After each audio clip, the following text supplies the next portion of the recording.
Hello, today I'm going to be talking to you about the use of photobiomodulation, or PBM, in the management of oral disease. So first of all, what is PBM? Well, PBM is the application of light to an area of inflamed or wounded tissue to promote tissue healing and to reduce inflammation. And to date, PBM has been successfully applied to treat a wide array of diseases, including the oral disease, periodontitis, an advanced form of gum disease. Now, periodontitis affects a staggering 43% of the UK adult population and is characterised by the loss of structures surrounding and supporting the tooth and can ultimately lead to tooth loss.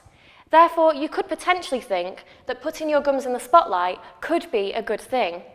However, following evaluation of the literature, I actually found that there were massive inconsistencies in current publications, where around 75% of authors either misreported or failed to report key parameters utilised in experimentation, such as the wavelength of light used and the power output of a light source. And this made it incredibly difficult to compare literature currently published, and also to draw conclusions as to what parameters could prove beneficial in treating disease. The next issue I found was the lack of knowledge as to how PBM elicits its cellular effects. So we know that PBM is having a beneficial effect on patients, but we don't actually know what it's doing in the body to cause these effects. Therefore, my project aimed to demonstrate the gold standard for PBM research, to further understand how PBM induces its effects in the body.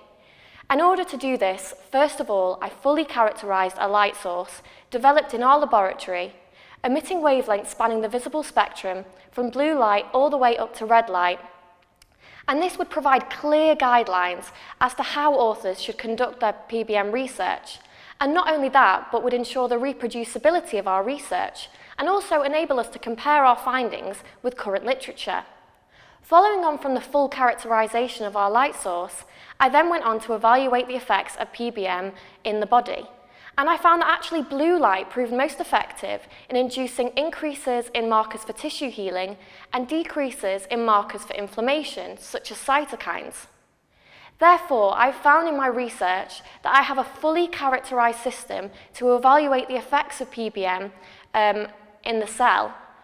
And also, I found that something as simple as blue light could prove effective in the management of inflammation in diseases such as periodontal disease, and possibly beyond.